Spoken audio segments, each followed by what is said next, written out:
Hello and welcome. This is the Taming Wild AI channel, where we bring AI technologies out of the wild using the best practices of software engineering. In the last episode, we surveyed some of the models published in the TorchVision library. Some of the later models in TorchVision benefited from something called neural architecture search.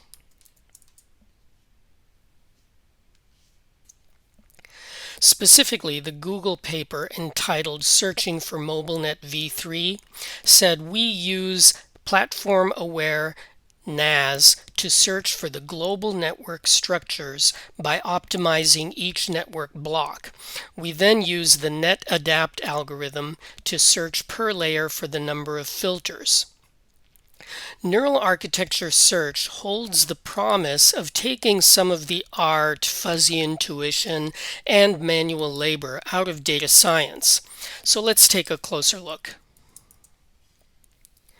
If you look at the code associated with the MobileNet v3 paper, then you find models that implement the architecture. Not surprising. What you don't find is the code that discovered the architecture in the first place. MobileNet v3 is based on an earlier paper entitled MNASNet, Platform-Aware Neural Architecture Search for Mobile. Again, you'll find models that were generated by neural architecture search, but not code that actually performed the search.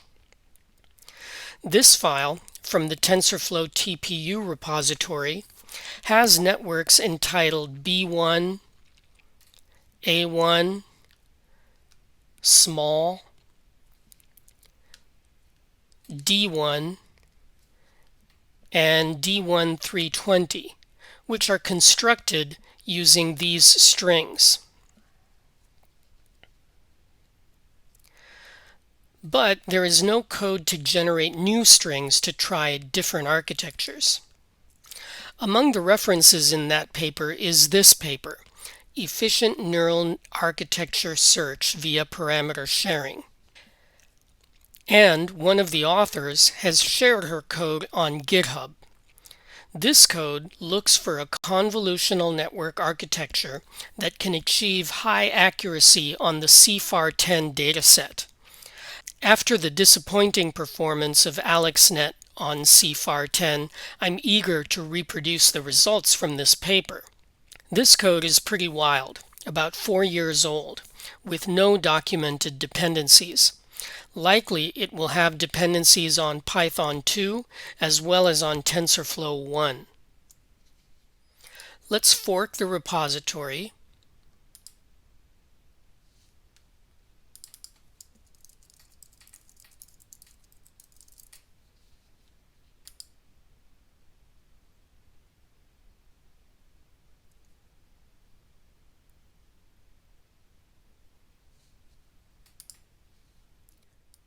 Alright, I've cloned it. I'll create a Python virtual environment and activate it.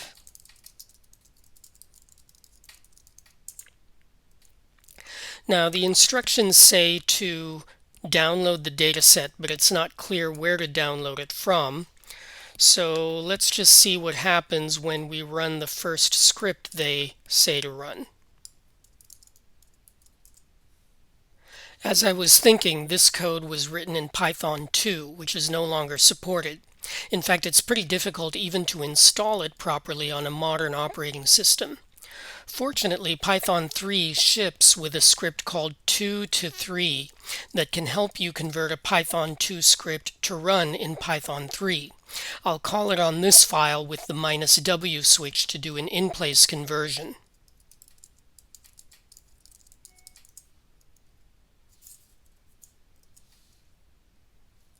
I've switched over to VS Code. I've installed NumPy and TensorFlow macOS and created a requirements macOS.txt file to document the dependencies. I've also added instructions to the README on how to install those dependencies. This is another Python 2 dependency, so let's run the conversion script on this file.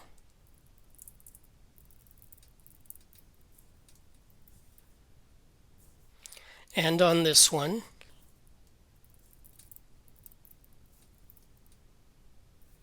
And this one.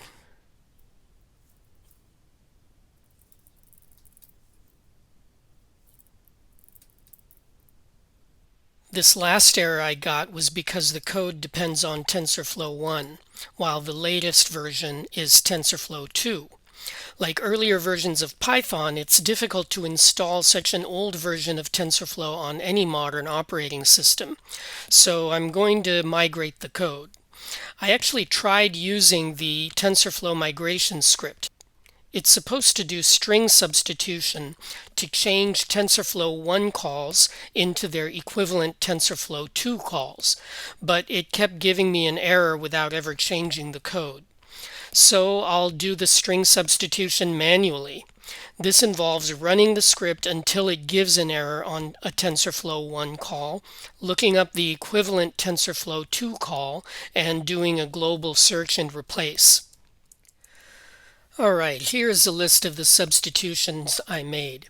Most are for compatibility with TensorFlow 1 code. A couple are for compatibility with Python 2 code. I've created a git commit for these changes. I also downloaded the Python version of the dataset from the website in the instructions and expanded it into the data directory under the cfar10 subdirectory. I've added this detail in the README. After doing all this, the code made progress for a couple minutes and then terminated with the simple message, "killed." This is usually due to a process consuming all of your computer's RAM. Sure enough, when I ran the process using Activity Monitor, I could see red lines on the memory consumption chart just before the process was killed. I can't upgrade the 8 GB RAM on my Mac Mini, so I allocated a 16 GB Ubuntu instance in AWS EC2. I ran the script there, and in a second terminal ran the top command to monitor memory usage. Sure enough, the free memory shrank to a fraction of the 16 gigabytes total before the instance stopped responding entirely. I allocated a 32 gigabyte Ubuntu instance in AWS EC2 and ran the script there. I eventually got an error saying average pooling op only supports NHWC on device type CPU. A quick internet search on this error suggested installing Intel TensorFlow. So I added Intel TensorFlow to my requirements.txt file. The script has been running for some time and showing some reduction in loss. Now that the code seems mostly to be working, I want to introduce some tests. I've added a tests directory and created a prerequisites.py file. Let's put some fast tests in here so that users of the repository can avoid the out-of-memory and average pooling errors that I worked around. Let the code flow.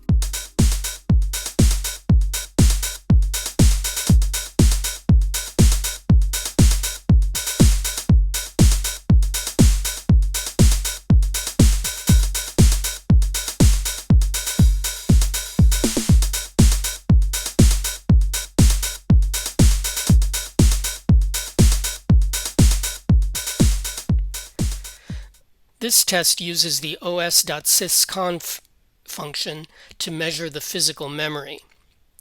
This test uses a method I found to check whether Intel's math kernel library is installed.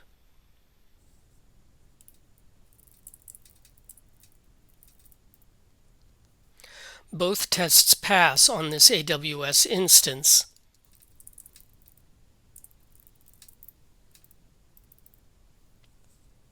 Both tests fail, as expected, on my Mac Mini. At this point, it looks like the code is working, but that's based solely on seeing some very early output showing a slight reduction in loss. The owner of the repository has not specified what to expect, except by referring back to the published paper. I'm also getting a large number of warnings, which tells me that the code is still pretty brittle. If I want to make this code run smoothly and be robust to various changes, I need to make further modifications. But before making any modifications, I need a better idea of what to expect. Otherwise, I can't be sure that my modifications didn't break something. For these reasons, I'm going to try running this code to completion. Here, I've allocated a GPU instance at Lambda Labs, and I'm running the code there. There were still numerous warnings, but the speed is definitely benefiting from a late model accelerator. Well, I spoke too soon. The code was running faster, but not fast enough to complete execution in 0.32 days, as reported in the paper. And if anything, the A100 GPU on this instance should be faster than the NVIDIA GTX 1080 Ti mentioned in the paper. I ran the NVIDIA SMI utility while the code was running and discovered that the GPU was completely unused. And that's not surprising because the code as published on GitHub explicitly targets the CPU for all operations. I did one last global search and replace. Now it is averaging more than 1 epoch per minute.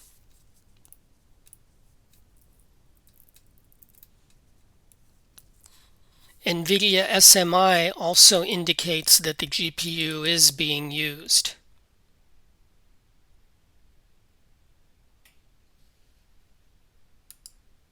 The code is sending standard output to a file.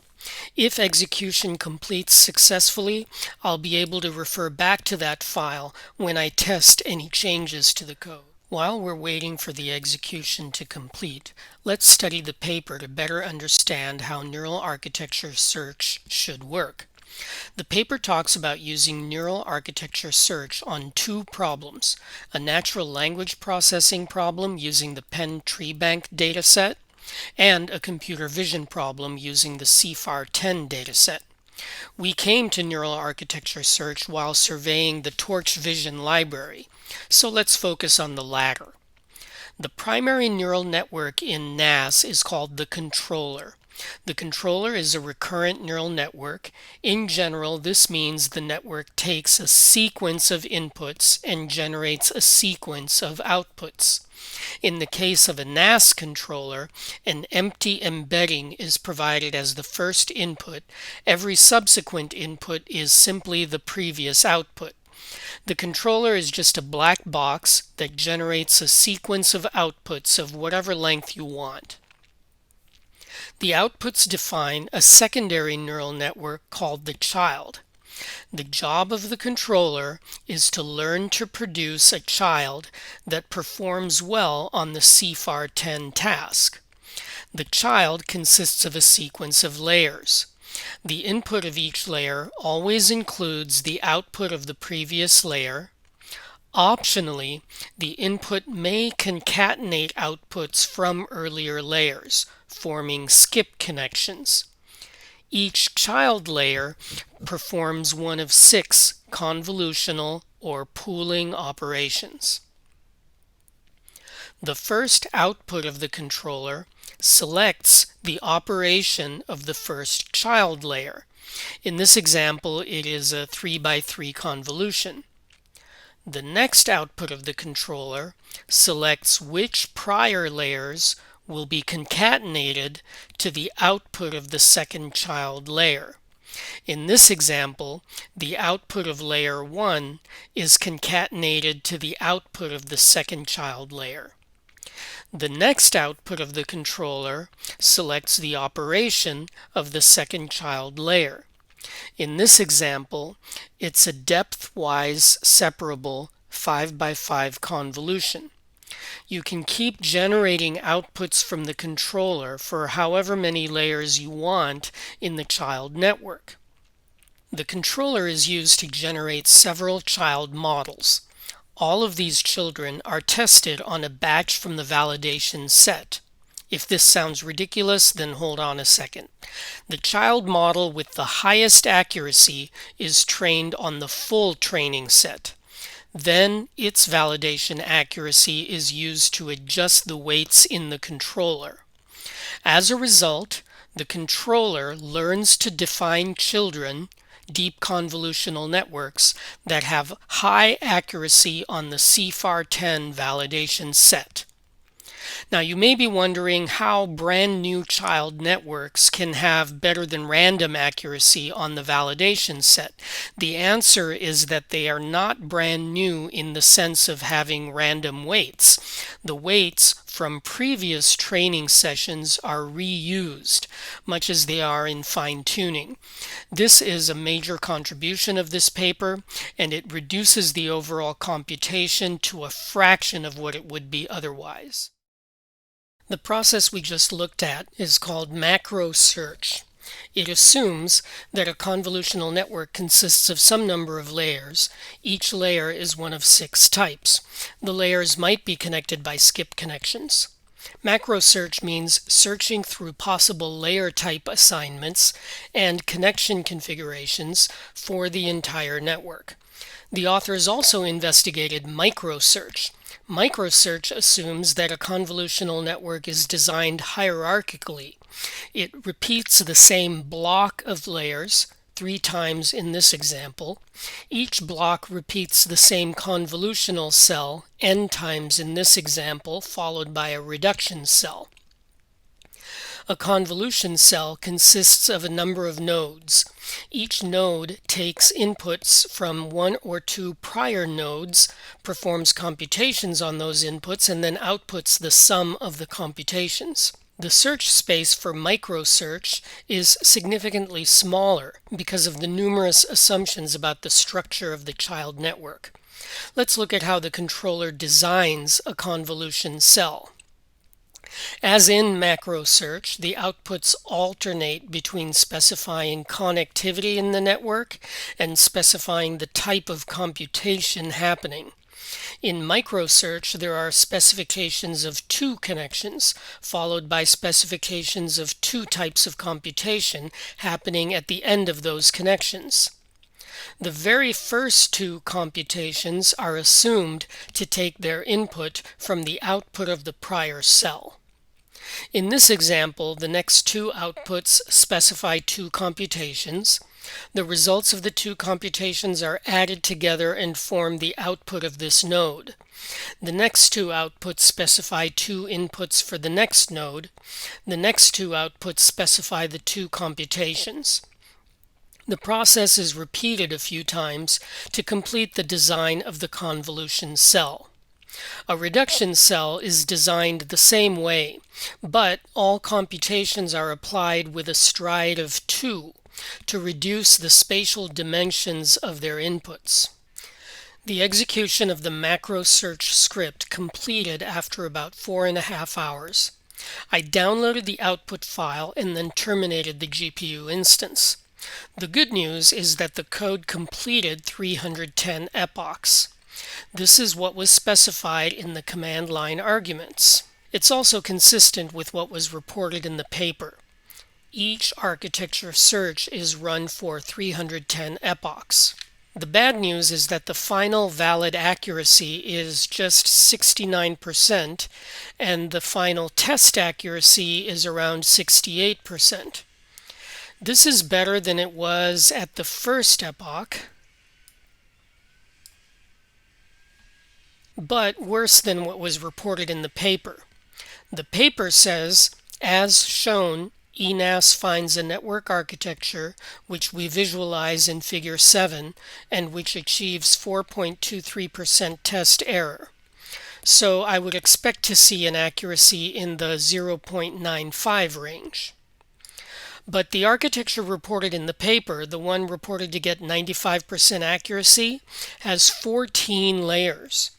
According to the README, this sequence of arrays specifies the architecture during macro search. Each array starts with a number between 0 and 5, specifying the operation at that layer, and then it has either 0 or 1, specifying whether there is a skip connection to a previous layer or not. But here there are only 12 layers. This is actually consistent with one sentence in the paper which said, for a network of L layers, in our experiments, L equals 12. It is also consistent with the command line argument. But it looks like they ran ENAS with at least one different command line argument to get a 14-layer network, which gave them over 95% accuracy. I charted the validation accuracy at each of the 310 epochs. On the one hand, these linear improvements seem very promising. Perhaps if we ran the training to generate a 14-layer child network, we would see 95% accuracy. But then there are these dramatic degradations, so that would not be a sure bet. Before wasting additional money on my GPU instance, I tracked down an email address for the first author and asked him a few questions about the code. I've tried this with authors of other papers and gotten crickets, but it couldn't hurt to try. I was surprised to find that he responded promptly with comprehensive answers. Well, as best he could remember 4 years after publishing. Thanks and kudos to Hugh Pham for his willingness to help a stranger run his old code. Dr. Pham pointed out that the architecture discovered by the macro search needs to be retrained from scratch before it'll exhibit high accuracy. So I ran the training again, this time with child num layers equal to 14. From the last epoch, I picked the architecture that had the highest validation accuracy and copied its description into cfar10 macrofinal.sh. I had to do 2 more TensorFlow 2 substitutions to get this to work. Unfortunately, even after these changes, I kept getting this error. It was traceable back to this code that builds a network specified by a string of numbers. It almost looks like this code was never finished.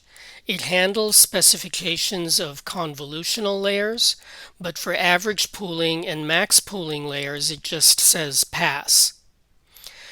Conveniently, the 24-layer network description that was originally published in cfar10 macrofinal.sh had no average pooling or max pooling layers. It actually ran without this error. It eventually reported over 93% accuracy, at least on the test set. Let's try running the micro search in the GPU instance. In this case, the number of child layers in the command line arguments, 6, matches what is specified in the paper. The number of child cells, 5, also matches what is shown in the paper. The number of epochs, 150, matches what the paper reported for the Penn tree bank, but not the 310 reported for cfar10. Let's see what happens anyway. Note that I had to do 1 more global substitution to get microsearch to work. I also had to change the data type of one of the TensorFlow variables. I also discovered that installation of Intel TensorFlow was actually interfering with access to the GPU on the instance. So I removed that prerequisite from requirements.txt and from my prerequisites.py tests. All these changes are recorded in the GitHub repository.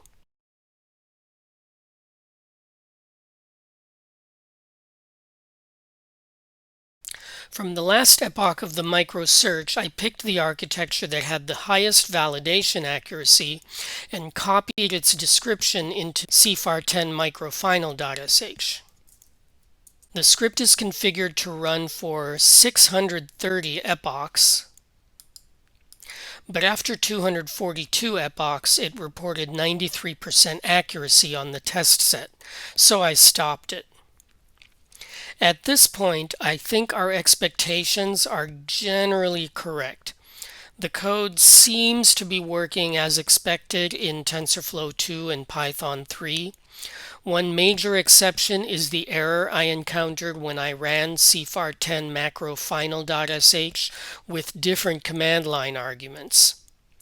The modifications I've made so far are substitutions to run in Python 3 instead of Python 2, substitutions to run in TensorFlow 2 instead of TensorFlow 1, targeting the GPU instead of the CPU for speed and consistency with the paper, setting child num layers equal to 14 in cfar10 macrosearch.sh for consistency with the paper, addition of a requirements.txt file, addition of a couple of prerequisite tests, and additional sentences in the readme.md file. Along the way, I made a to-do list of changes I'd like to make to really tame this AI. Get cfar10 macrofinal.sh running as expected. That may require completion of the existing code. Complete the migration to TensorFlow 2. This would give the code the advantages of TensorFlow 2. It might actually reduce the amount of code under maintenance, which is always a good thing. Isolate the dependencies on GPU. This would allow us to configure a CPU or a different accelerator as required. Isolate the dependencies on TensorFlow. This would allow us to choose a different framework if necessary. Eliminate any other warnings currently going to standard error. Improve configuration management over using the global variable flags. Improve logging over printing to the console and an output file.